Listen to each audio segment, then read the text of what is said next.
အားလုံးပဲမင်္ဂလာပါပေါ့နော်ဒီနေ့ကတော့ရတော်မူဖျောက်တော့ပြမပဲဖြစ်ပါတယ်အားလုံးပဲလိုက်ခဲ့ကြပါပရိသတ်ကြီးလို့လေလိုက်ခဲ့ကြအောင်နော်အပြင်မှာမြောက်ဖို့ရင်လေဂိမ်းထဲမှာရောက်ဖို့အောင်လို့ပါကျမကတော့အပြင်မှာမြောက်ဖို့ပြင်မဲ့ဂိမ်းထဲမှာတော့ရောက်ဖို့ပါရှင့်ကဲလမ်းကတော့ဒီတိုင်းတက်သွားပြီးတော့ဒီဘက်အကြောင်းရှိရဲ့ဘက်ကိုချိုးခွေလဲရတာပေါ့နော်ရောက်ခံနေပြီပေါ့နော်ဟိုမှာဆိုရင်ဖျားယူတွေ့ရပါပြီရှင်အမားလေးပါတိုင်းခလပါဘေးကအတန်လေးကြီးလေပါသွားလို့ရှိရင်တိခဲမကြည့်ပေးကြပါနော်ကဲဒီကတော့ပေါ့နော်ရက်တော်မူဖျားကြီးပေါ့နော်ကျမတို့ကတော့အလွယ်ခေါ်လိုက်ပါတယ်တကယ်အမှန်တော့မသိပါဘူးပေါ့နော်ဆိုင်းဘုတ်ကတော့ရေးထားပါတယ်ရှင်ဒီမှာပါဆိုင်းဘုတ်ကတော့ကျမတို့ကအလွယ်အနေနဲ့ရက်တော်မူဖျားလို့ပဲခေါ်ကြပါတယ်ရှင်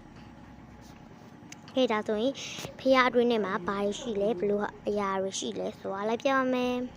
ခဲ့တာကတော့ရက်တော်မူဖျားကြီးဆိုတဲ့အတိုင်းပဲရက်တော်မူဖျားကြီးရှိပါတယ်ရှင်ဒါကတော့ဖျားရှင်ဝဲနေရာလေးပေါ့နော်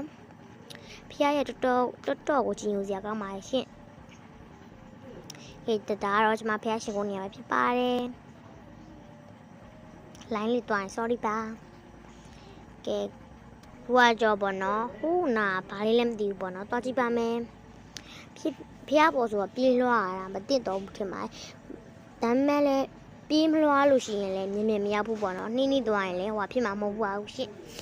ဒါကြောင့်ဒီတိုင်းပဲတက်ပြလိုက်ပါမယ်ပြေးပြီးတော့နှီးလိုက်ပြေးလိုက်ပေါ့နော်ဒီမှာစိတ်မမှန်ပါဘူး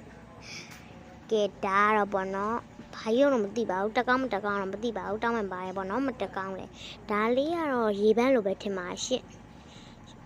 အပြင်မှာရောက်ဖို့ရလူကြီးလည်းပါဆိုတာပြောခဲ့ပေးကြပါအောင်ရှင့်ဒါကတော့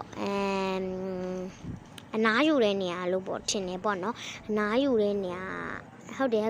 တဏီကုံလာတဲ့လူကြီးဆိုရင်လေဒီနားမှာအဲ့လိုရက်ပြီးတော့ဒီနားမှာအနားယူတာပေါ့နော်အဲ့လိုထမင်းစားရီတောက်အဲ့လိုမျိုးတွေပါပဲပေါ့နော်လုပ်လို့ရပါတယ်ရှင့်ဒီနားကတော့ပေါ့နော်ဖျားကြီးနှစ်စုရှိပါတယ်ဟိုဘက်ကကြော်တော့ရက်တော်မူဖျားဒီဘက်ကကြော်တော့လှဲအိမ်ကြီးပုံစံမျိုးပေါ့နော်တုံလှဲလို့ပဲပြောရမှာပေါ့နော်လှဲအိမ်ကြီးကတော့လည်းမဟုတ်ပါဘူးဒါရေမြင်ပေါ်တက်ပြမှာပဲဖြစ်ပါရှင့်ဒါရေမြင်ပေါ်ရောက်ပြီပေါ့နော်ဒီဘက်မှာကြောတော့ရွှေဆိုင်နေရောင်းနေဆိုင်နေကတော့မရှိပါဘူးရှင့်ဒီတိုင်းမှာဒါကတော့ပလေကိုလိုက်ပြတာပဲဖြစ်ပါတယ်အတန်လေးတိုးခဲ့သည်ရှိတော့ခွင့်လွှတ်ပေးကြပါနော်ဒါကတော့တဝိုက်ကိုလိုက်ပြထားဖြစ်ပါရှင်ဦးနားမှာကြောဖះတစု